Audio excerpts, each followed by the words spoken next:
Hola, ¿qué tal? Buenos días, ahora sí. Yesenia llegó, el tráfico le permitió llegar. Ella es una investigadora postdoc en el Instituto de Matemáticas en la unidad de Cuernavaca y ya no hago más presentaciones, la dejo hablar sobre su charla. Gracias. Gracias, Javier. Gracias por invitarme y bueno, gracias por asistir.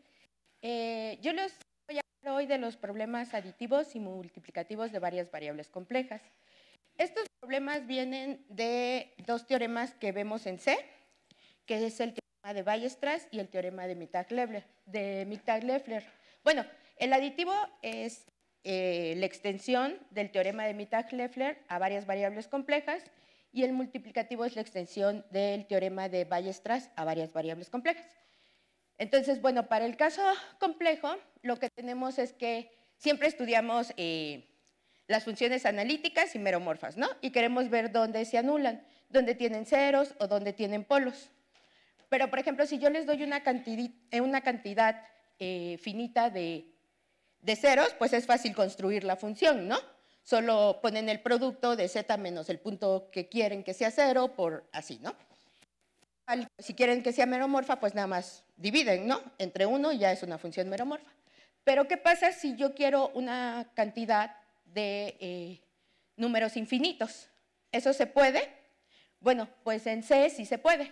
Y son estos teoremas. Entonces, para el Mittag-Leffler, lo que nos dice es que si tenemos un dominio en C y psi n, una sucesión discreta en X, y tenemos una sucesión de funciones racionales de esta forma, donde beta n es mayor que 0 y a de beta n es distinta de 0, entonces lo que nos garantiza el teorema es que va a existir una función meromorfa en todo el dominio, tal que los polos que tenga esta función pues van a ser los que nosotros dimos de antemano. ¿Ok? Y sus partes principales además van a estar dadas por estas Gn de z. ¿Ok? Entonces, eso nos garantiza el teorema de Mittag-Leffler. Entonces, bueno, aquí es una foto de Mittag-Leffler y el teorema de, bueno, y cualquier función que nosotros tengamos que satisface el teorema de Mittag-Leffler se va a ver de esta forma. Donde estos Pn de z pues son polinomios que escogemos de tal manera en que esta serie converja uniformemente en compactos. ¿Ok? Entonces, si nosotros tenemos una función que satisface el teorema, pues se ve así, ¿no? Entonces, el teorema de Weierstrass lo que nos dice es que si nosotros tenemos un dominio en C y una sucesión discreta es que no tenga punto de acumulación, en B, entonces va a existir una función analítica idénticamente distinta de 0 en el dominio, cuyos ceros van a coincidir exactamente con los puntos que nosotros dimos.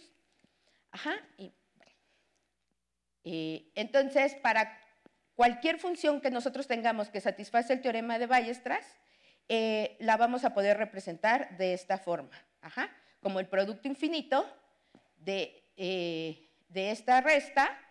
Aquí van los ceros por la exponencial de estos polinomios, ¿no?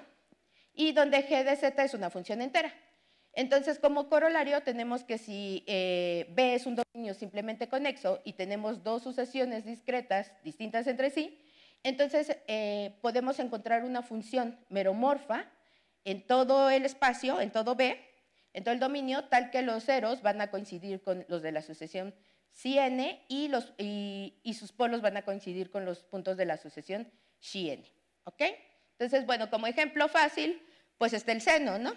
El seno lo podemos escribir de esta manera. Generalmente esta no va porque se prueba que esta función es la idénticamente 1. Entonces, esa no va, pero bueno, de manera general se puede escribir así. Entonces, pues ya sabemos que el 0 y más menos npi, pues son los ceros de esta función. Entonces, lo escribimos por el teorema, y es discreta la sucesión de ceros. Entonces, por el teorema de Weierstrass, lo podemos escribir así. Entonces, nosotros vemos que si multiplicamos este por este, pues es un 1, ¿no? Porque es a la 0, y si multiplicamos este por este, bueno, aquí en vez de 1 es z. Lo que nos van dando son estas restas, ¿no? Entonces, el producto de n igual con 1 hasta infinito de esto. Y así se prueba que el seno es lo podemos escribir de esta manera, ¿no? Bueno, entonces, otro problema que se tiene solución con el teorema de Mittag-Leffler es que si tenemos un dominio simplemente conexo y tenemos psi de n discreta en G, una sucesión de valores complejos, entonces vamos a poder garantizar que existe una función analítica en el dominio tal que f de psi de n va a ser igual a n, para todo n, ¿ok? Y bueno, generalmente en licenciatura en variable compleja vemos lo que es un dominio de holomorfía, y esta va a ser, y ahorita les voy a decir por qué. Entonces, bueno, un dominio de holomorfía va a ser un dominio para el que todos sus puntos en la frontera son puntos singulares. Entonces, va a ser un dominio que tiene asociado una función analítica en G, tal que no es posible extenderla analíticamente a cualquier punto de su frontera. Es decir, yo tengo el dominio y no puedo tener como chipote, no la puedo extender, no puedo extenderla analíticamente a por ninguna parte de la frontera, ¿ok? Ese es lo máximo en cuestión de que la función sea holomorfa, ¿ok? Entonces, el teorema de Weierstrass se usa para demostrar que todo dominio G en C es un dominio de holomorfía, ¿ok?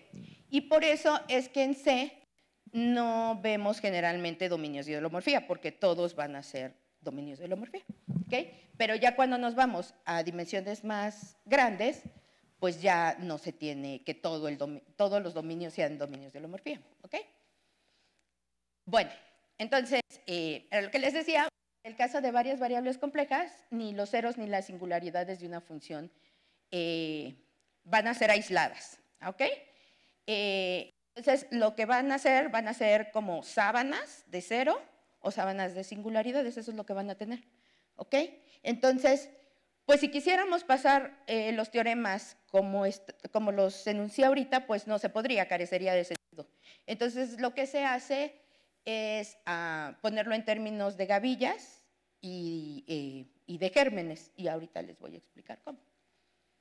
Entonces, bueno, por este fenómeno de Hartog es que nuestras singularidades en Cn con n mayor a 1 no van a ser aisladas. Entonces nosotros tenemos que es este cuadrado grande, creo que debía haberlo puesto de otro color, menos el cuadrado pequeñito, ¿no?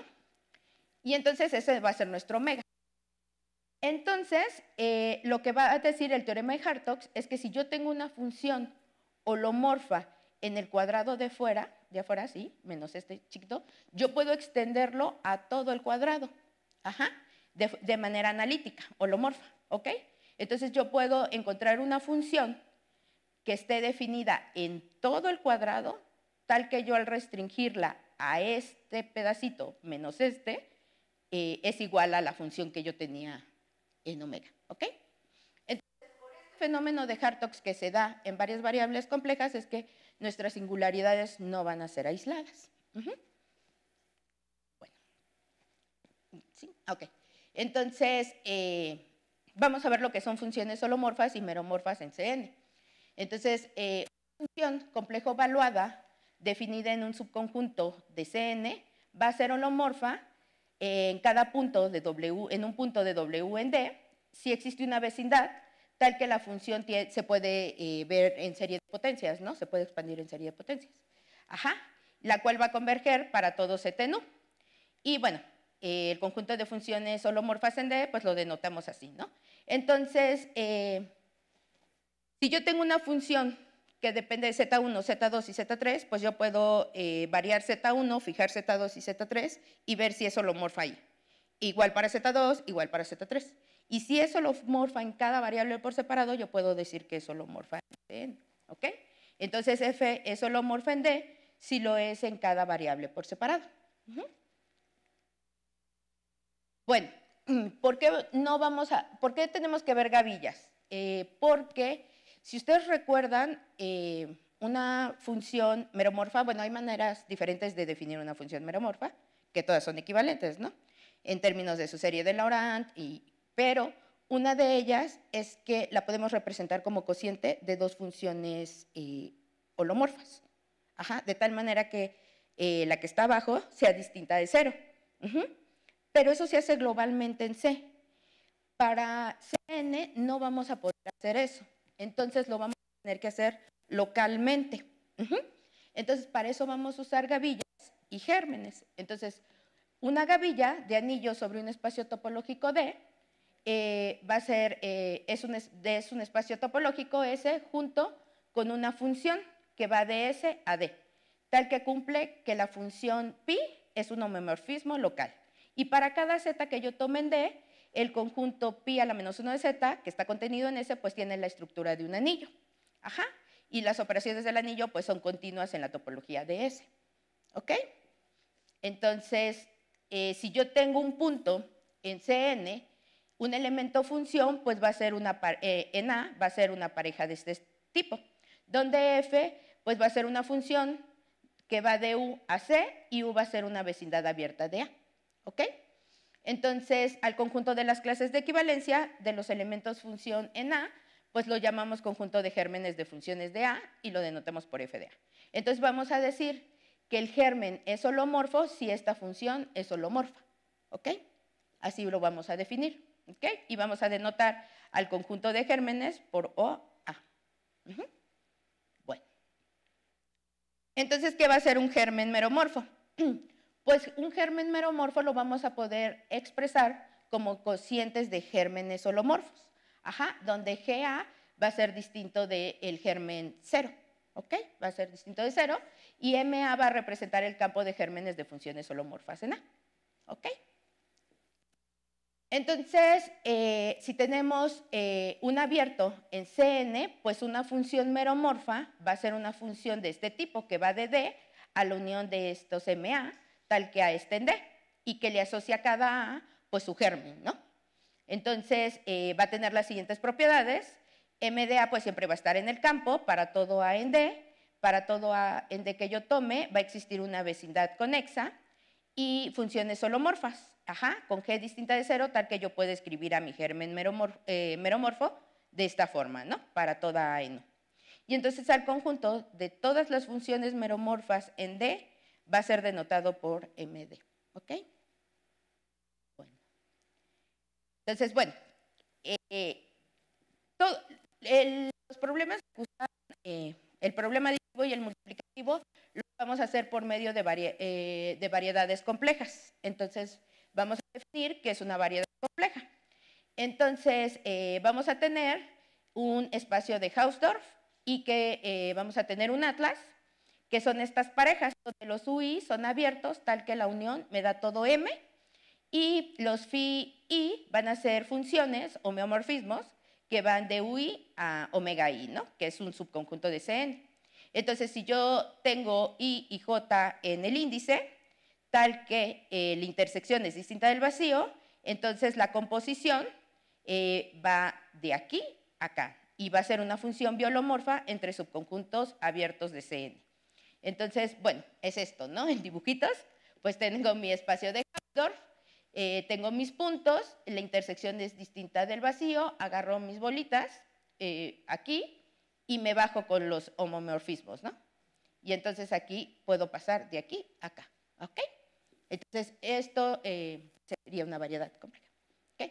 Entonces, bueno, vamos a ver lo que es un problema de Kusan o el problema aditivo, ¿ok? Entonces, si X es una variedad compleja, vamos a decir que esta pareja define una familia de Kusan 1 o el problema aditivo en X si UJ es una cubierta abierta de X y las FJ van a ser una familia de funciones meromorfas que van de estos abiertos en C, tal que pegan bien en la intersección. Es decir, que si yo tomo FJ menos FK, me va a resultar ser una función holomorfa en la intersección de UJ con UK.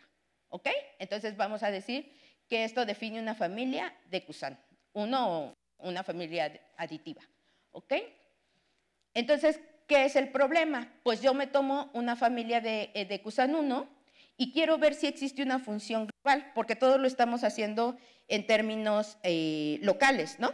Entonces yo quiero ver si existe una función global en todo mi espacio, tal que al restringirla yo a cada abierto, F menos mi FJ, pues resulte ser holomorfa en UJ, ¿ok? Eso es lo que yo quiero. Ajá. Entonces quiero encontrar una función global que al restringirla y al restarla o a sumarla con mi función, me resulte una función holomorfa. ¿Ok? Entonces, bueno.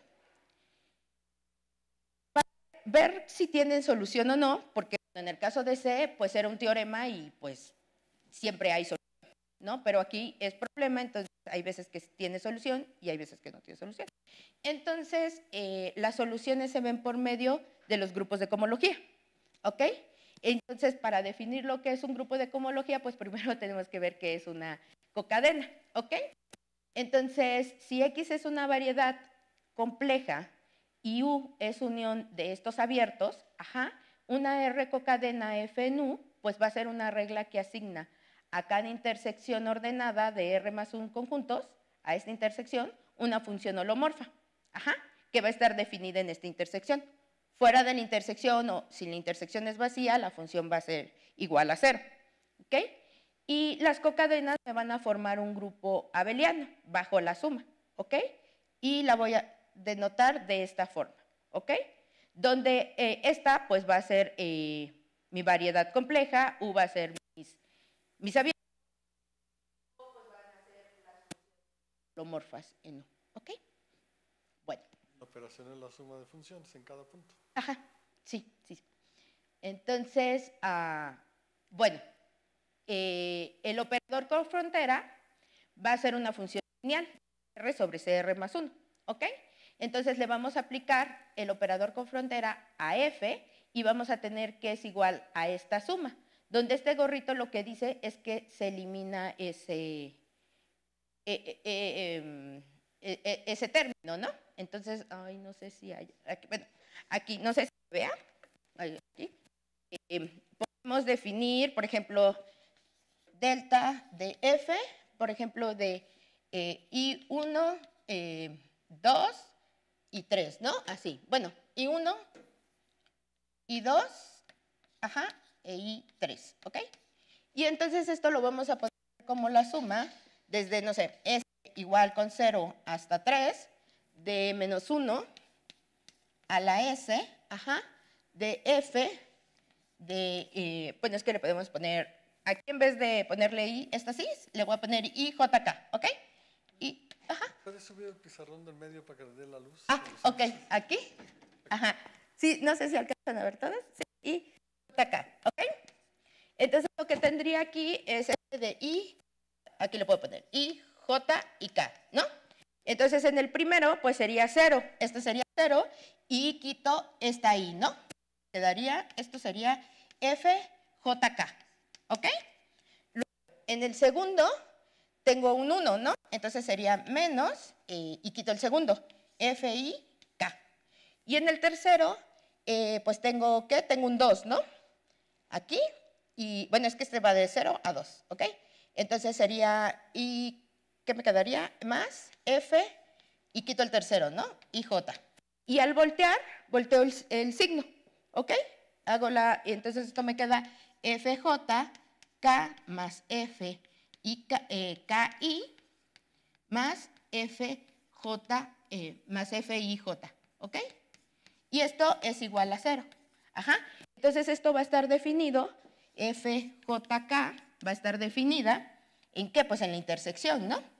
En la intersección de UJ, intersección UK, ¿ok? Entonces, esto así, lo que me da es FJ, lo que me da es IJ, va a ser igual a menos, lo paso, ¿ok? Queda menos FJK más F y K, ¿ok? Entonces esto lo que me va a dar es me va a definir un dato de Kusan, ¿ok? A eso se le llama dato de Kusan.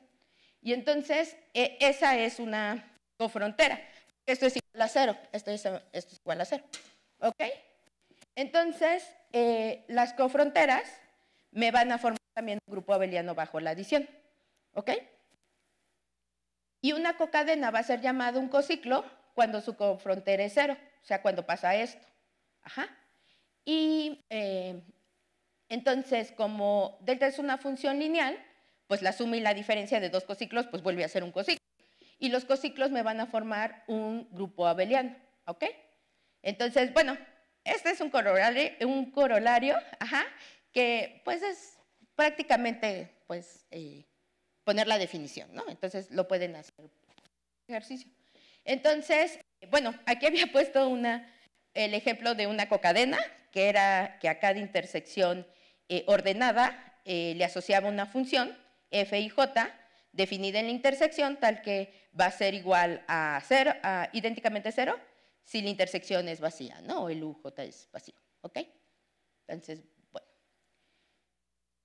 Por el corolario anterior, lo que vamos a tener es que las cofronteras van a estar contenidas en los cociclos y los cociclos van a estar contenidos en las cocadenas.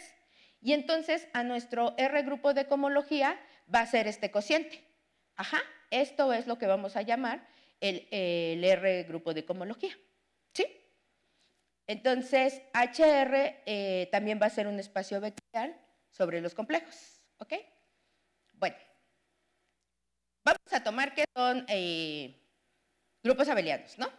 Y entonces lo que vamos a tener es una sucesión de grupos AJ, donde estos son abelianos, y vamos a tener funciones que van de AJ a AJ más, ¿ok?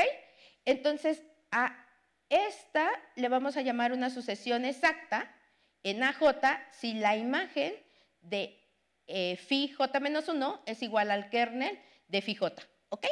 Eso va a ser una sucesión exacta, ¿no? Pues donde la imagen es este conjunto y el kernel es este conjunto, ¿no? Entonces, la sucesión va a ser llamada exacta si es exacta en AJ para toda J, ¿ok?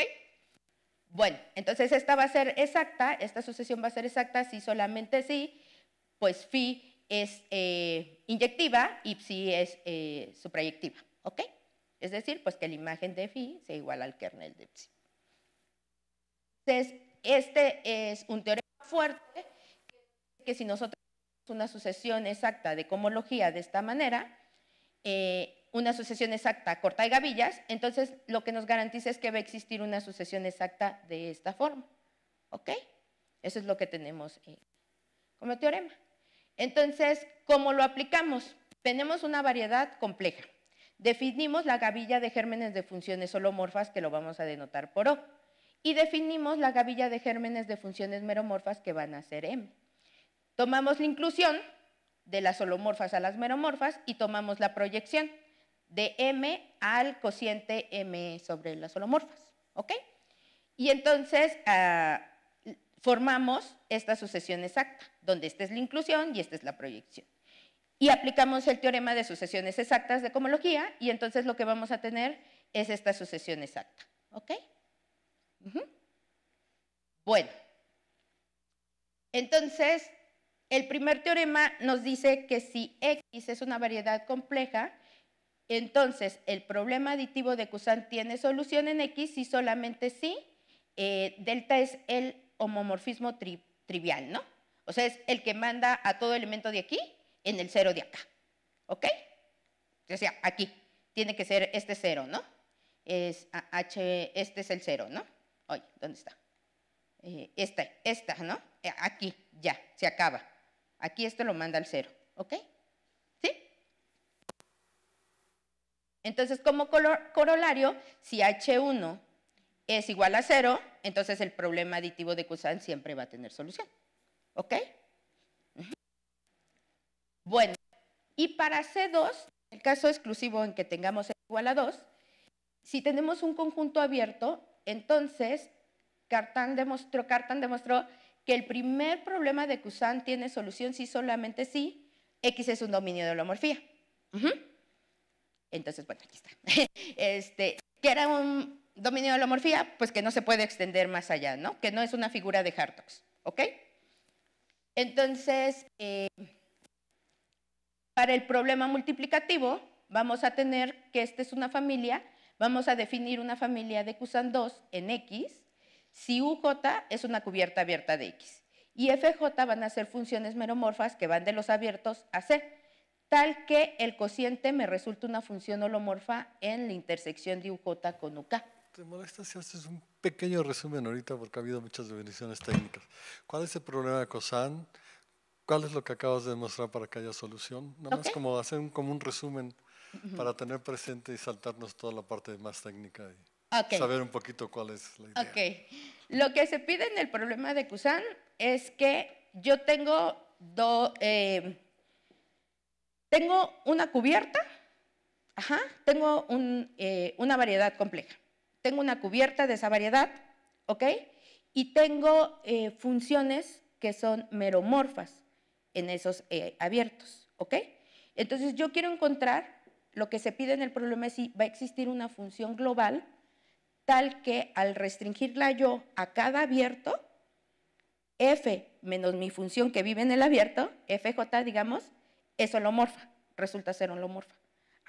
¿Qué es lo que teníamos en el caso de los complejos? Solo que de los complejos se los enuncié diferente, pero ustedes lo pueden enunciar de manera similar, o sea, tienen un dominio en los complejos, tienen una cubierta de ese dominio, tienen funciones que son meromorfas en cada abierto, entonces ustedes quieren una global, tal que al restringirla a cada abierto y les resten, les den una función holomorfa. ¿Ok? Eso es lo que ustedes quieren. Y en C, pues ya vimos que siempre se puede. Ahora, para Cn, pues tenemos que ver que efectivamente tenemos que hacer uso de los grupos de cohomología, ¿ok? Entonces, todo viene del H1, Si H1 es igual a 0, pues nuestro problema siempre va a tener solución, porque vamos a tener una función sobre, inyectiva y sobre, ¿no? Entonces, bueno, más bien, vamos a tener inyectividad y suprayectividad. Entonces, siempre la vamos a poder encontrar. ¿Ok? Y entonces, y más aún, si mi dominio es de holomorfía, pues este problema de Kusan aditivo siempre va a tener solución. ¿Ok? Entonces, eso es lo que hasta ahorita hemos visto. Entonces, bueno, no sé si... ¿Sí?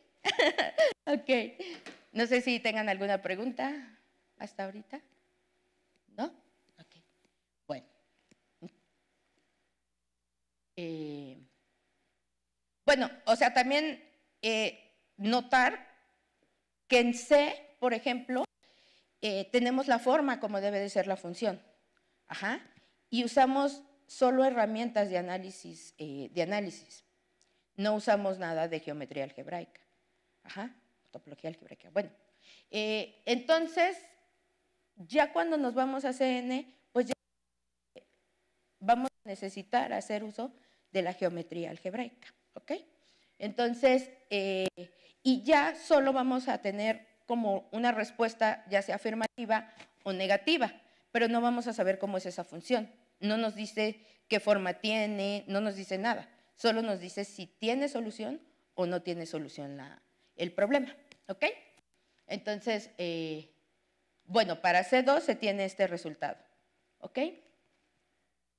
Entonces, en el problema aditivo, lo que teníamos era que sumábamos, restábamos, ¿ok? Porque queríamos quitar los ceros, O sea, ahí quitamos ceros y volvemos la función holomorfa. Aquí lo que vamos a hacer es dividir, porque este es el multiplicativo, Entonces, aquí lo que estamos quitando es polos, Estamos quitando los polos. Entonces, aquí vamos a tener que esta es una familia, si estas son funciones meromorfas en nuestros abiertos, y tenemos que en las intersecciones, pues este cociente me resulta ser una función holomorfa. Bueno, entonces, ¿qué me dice el problema multiplicativo? El problema multiplicativo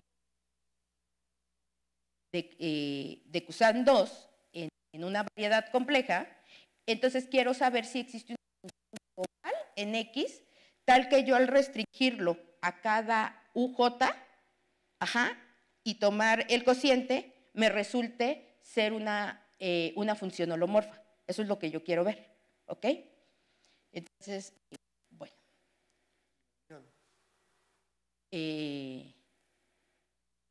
No, es que lo que pasa es que aquí, o sea que esta unión sea una familia, vuelva a ser una familia, pero realmente lo que yo quiero es que si yo, otra forma de decirlo, que yo quiero encontrar esta F definida en X, tal que F entre FJ sea holomorfa. En J para todo J. Eso es lo que yo quiero. Entonces, es equivalente a decir que esta familia vuelve a ser, esta unión vuelve a ser una familia de Kusan, de Kusan. 2, ¿ok? Bueno, entonces ahora, en vez de tomar la gavilla de funciones holomorfas, vamos a tomar esta gavilla sobre la variedad, que es la de gérmenes de funciones nunca nulas, ¿ok? Y M asterisco pues, va a ser la gavilla sobre X de gérmenes de funciones meromorfas bajo la multiplicación. Vamos a tomar la inclusión otra vez y la proyección, ¿ok? Y vamos a formar esta sucesión exacta. Y entonces, una vez más, usamos el teorema de sucesiones exactas de cohomología y obtenemos esta sucesión exacta. Entonces, ¿cuándo va a tener problema de Kusan 2 solución? No, pues cuando aquí tengamos el 0, ¿ok? Cuando H1 sea igual a 0. En ese sentido lo vamos a tener, ¿ok? Aquí. Cuando sea el trivial, ¿no? Y entonces, bueno, esto no es muy fácil de conseguir, entonces gavilla de las funciones holomorfas, que son los gérmenes de funciones enteras, ¿ok? Y entonces vamos a considerar ahora esta sucesión exacta, donde I va a ser la inclusión y la exponencial pues va a ser la proyección, así lo ponemos, ¿ok? Asigna a S el germen que contiene a E, a la 2pi y S, ¿ok? Entonces, por el teorema de sucesiones exactas, pues lo que vamos a tener es esta sucesión exacta. O sea, uniendo los dos, de aquí abajo tenemos una y luego aquí tenemos la otra. Aquí tenemos la de los enteros y aquí tenemos la que teníamos primeramente. ¿Ok? Entonces, si tenemos una variedad compleja, X, un divisor en X va a ser una sección sobre X de este cociente. Entonces, ¿qué es lo que nos dice? Pues que va a ser un elemento de H0 y cada sección va a definirnos un dato de Kusan 2. Es un divisor en X, es enteros y todos los gérmenes son gérmenes de funciones holomorfas. Entonces, lo que vamos a tener es que si tenemos una variedad compleja, entonces si tenemos que H2 es igual a H1 igual a 0, con estas gavillas, esta es la variedad compleja, esta es la gavilla de los gérmenes enteros y esta es la gavilla de gérmenes holomorfos. Si esto es igual a 0, entonces el problema multiplicativo de Kusan va a tener solución en la variedad compleja, X, ¿ok? Entonces, si todo divisor entero de la variedad X es principal, entonces todo problema multiplicativo de Kusan va a tener solución en X. Estos son unos ejemplos de dónde tienen solución y dónde no tienen. Entonces, el de arriba son polidiscos. Entonces, los polidiscos en CN van a ser dominios de holomorfía. Entonces, aquí siempre van a tener solución tanto el problema de Kusan 1 como el problema de Kusan 2. En el segundo va a ser un dominio de holomorfía, pero H2 no va a ser 0. Entonces, el primer problema de Kusan va a tener solución, pero el segundo no. En el tercero, esto es lo que nos va a, si lo graficamos, bueno, más o menos graficarlo, ¿no? Lo que nos va a dar es una figura de Hartogs. Entonces, si nos da una figura de Hartogs, no es un dominio de holomorfía. Entonces, este no va a tener solución y H0, H2 va a ser igual a 0 y entonces aquí sí va a tener solución. ¿Ok? Y en el último, pues nos va a resultar ser una figura de Hartogs, entonces no va a tener solución y H2 va a ser distinto de 0. Entonces, en estos casos, pues se ve que uno no depende del otro. Si uno tiene solución, no quiere decir que el otro lo tenga. Porque en C pueden hacer las demostraciones independientes, pero también pueden demostrar el teorema de Weierstrass por medio del teorema de Mittag-Leffler. Entonces, el teorema de Weierstrass es una consecuencia del teorema de Mittag-Leffler en C. Pero aquí, el que uno tenga solución no implica que el otro lo tenga. Entonces, pues no sé si hay alguna duda. Bueno, esta es alguna de las referencias que utilicé. Pues prácticamente son de varias variables complejas. Y bueno, eso sería todo por mi parte.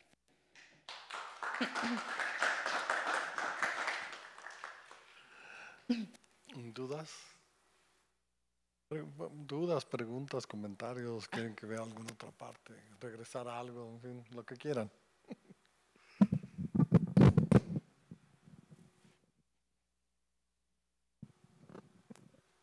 ¿Les quedó claro? ¿Les hago un quiz ahorita, un examen rápido? A ver, ¿le puedes regresar un poquito a unas cuantas transparencias? Ok.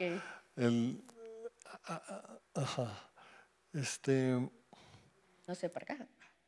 A ver, el primer problema de Cosán tiene implicaciones para que existan algo que es pregavilla se vuelva gavilla y hay soluciones de ese tipo, ¿o no? Porque, o sea, lo que quiero es que me platiques un poquito la importancia de por qué es importante el teorema de Cosán, al menos el 1. Bueno, por ejemplo, el martes di otra plática aquí y hablé sobre un teorema que se llama, un problema que se llama el problema de separación de singularidades. Ese problema de separación de singularidades realmente en C es un caso particular de esto. No sé si te refieres a eso. Es un caso particular de esto. El problema de separación de singularidades nos dice que si nosotros, por ejemplo, ¿puedo bajar este? Sí. Nosotros, por ejemplo, en C, fácil, tenemos dos abiertos, omega 1 y omega 2, ¿no? Abiertos en C.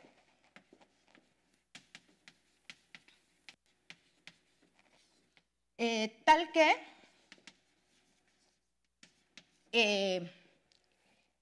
omega 1 intersección omega 2 es distinto del vacío. Entonces, por ejemplo, definimos pues las funciones holomorfas, ¿no? Las que van de omega 1 a C, tal que es holomorfa. Entonces, por ejemplo, pues le podemos llamar hol, ¿no? Entonces, bueno, queremos ver si dada F holomorfa en la intersección omega 1, omega 2, la podemos escribir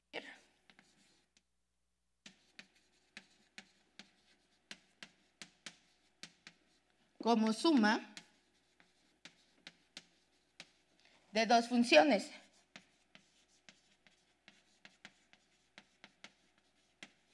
F1 holomorfa en omega 1 y F2 holomorfa en omega 2. Es decir, queremos ver que digamos, estas son las holomorfas.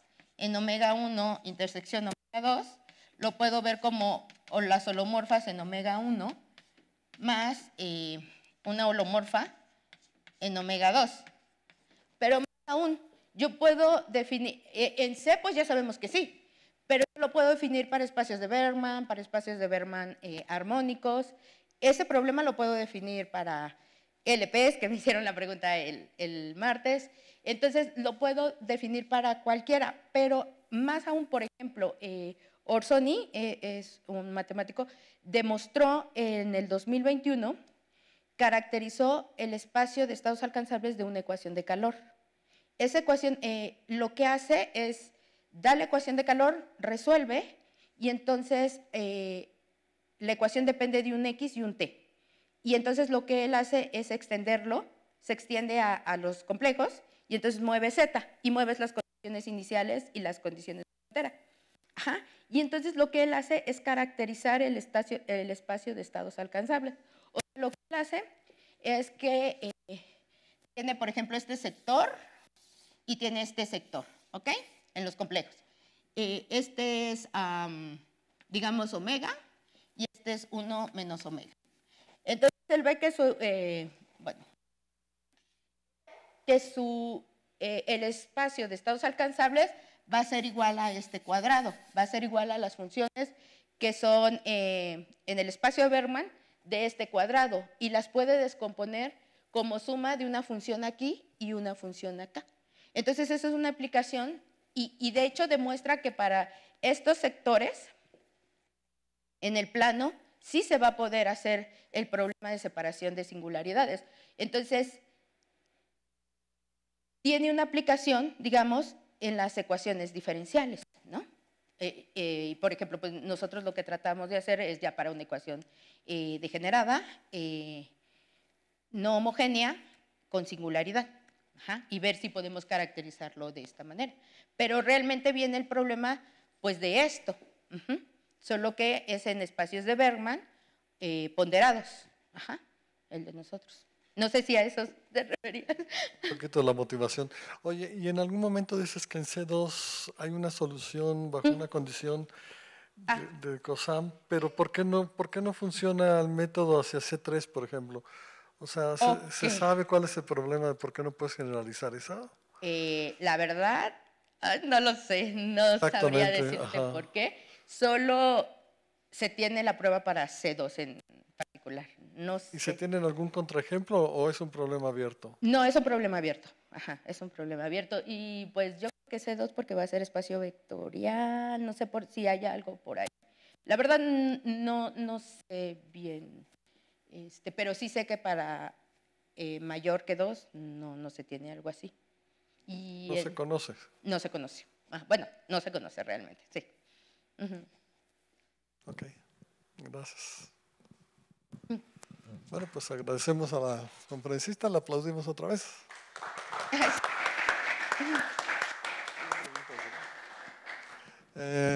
Asistieron bastante en Facebook, como llegó a haber 80, pero no hay preguntas. Ok, ay, qué bueno. Hasta luego la próxima semana. Nos esperamos la próxima semana. Tenemos a Víctor Mijangos de la Cruz del Departamento de Matemáticas de la Facultad con qué hay detrás de las redes neuronales artificiales. Nos vemos en una semana.